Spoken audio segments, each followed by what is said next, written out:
Mojang has finally released Minecraft 1.20, the Trails and Tales update. There's a lot to unpack here, including new mobs, blocks, and they're even fixing bugs that have been around for as long as 11 years. There's a lot to talk about, so let's get into it. Let's start with the new blocks. In this update, we're getting two new types of wood, cherry wood and bamboo wood. By using only one bamboo, you can get two bamboo planks, which can be used to craft bamboo buttons, doors, fences, and even a new block, the bamboo mosaic. But these can also be used to craft a unique variant of boat called the raft. These special boats operate just the same way as normal boats, but they have a unique look and design that I think players and map makers alike will really enjoy.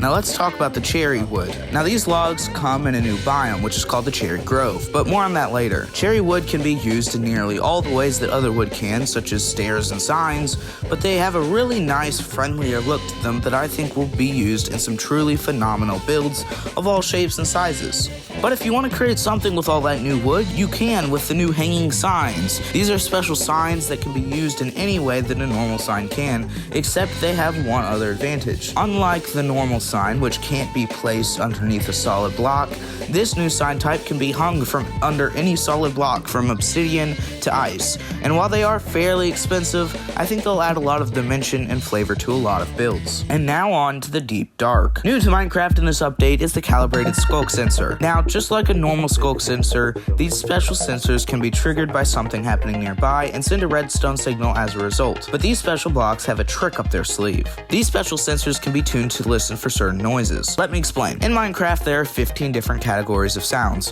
1 is movement, 2 is using an item, etc. By using either a lantern or dispenser connected to a redstone comparator, you can tell a calibrated skulk sensor to listen for one of these categories and only send a redstone signal when it hears that specific sound. And with a fairly cheap recipe to make one, I'd say it's quite worth it to add these to your redstone builds. And now on to the actual part of the update that has to do with Trails and Tales. You know, because that's what the update is called. When talking about the new update, Mojang seems to talk a lot about creativity, especially when it comes to making lore in the sword. Creativity? Creative storytelling.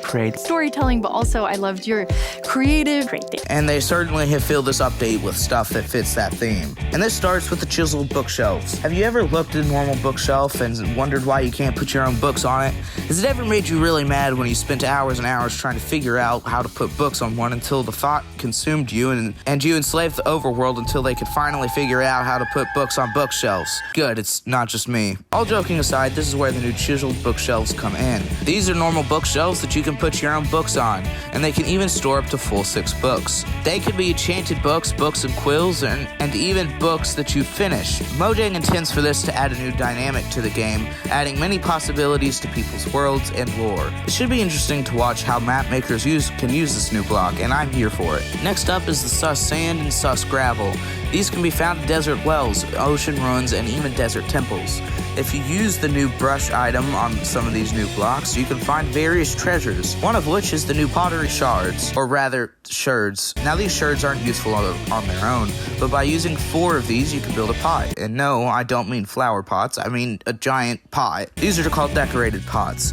They can be customized too, as there are a lot of variants to the pottery sherds that these are crafted with. Now each pottery sherd has a design or pattern on it, and by combining them you can make a decorated pot with that design present on it. Now I've covered all the major blocks in this update, so let's go to the new mobs. The big mob in this update is the winner of the 2022 Minecraft Live mob vote, the Sniffer. This is a new passive mob that may or may not be ancient, so to speak. Now this mob does not spawn naturally.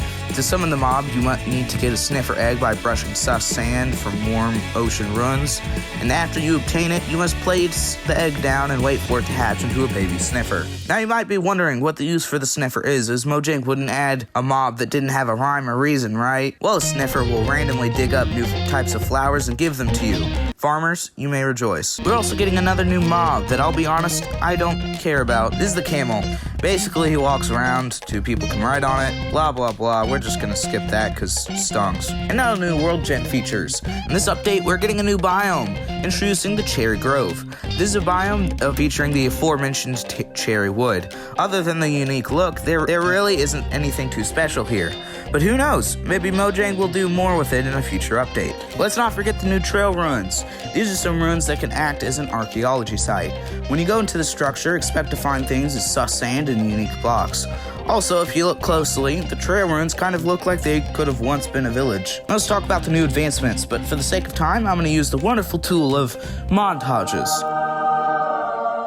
So buckle up and let's satisfy our egos.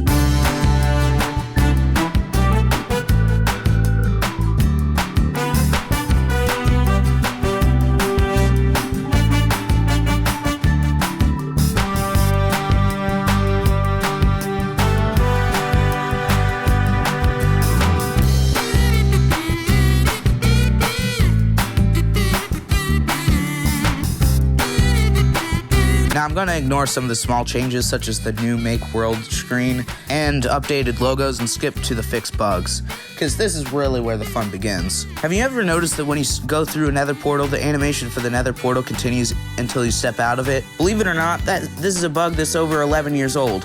Fun fact, each bug is given a number at the beginning of the name, and the number is actually just the bug count at the time.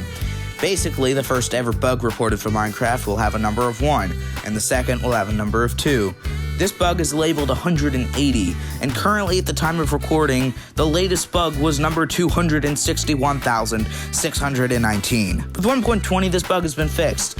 My life is complete. And you know your life isn't complete until you sub to Ghost Storm Plays. Not only is it 100% free, but it also helps a ton, and you get notified when new vids come out.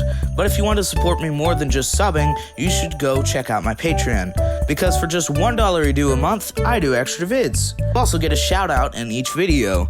I shout out my patrons, but I don't have any. So make sure you check out my Patreon at patreon.com/GhostStormPlays. I'm gonna race through the rest of these. When you drop an anvil on a player, it kills them, yet when an anvil is dropped on something like wheat, it breaks. If you fall onto the edge of a block that will prevent fall damage, you will still take damage. Boats and rafts that are dispensed by dispensers can get stuck in the block they were dispensed by. And these are only a few of the many bugs that were fixed in this update. And that about concludes this video. Thank you guys so much for watching. Please check out some of my other videos. I recently made a video where I make a flying castle, and that was interesting. So go check that one out, and I'll see you in the next one. Peace.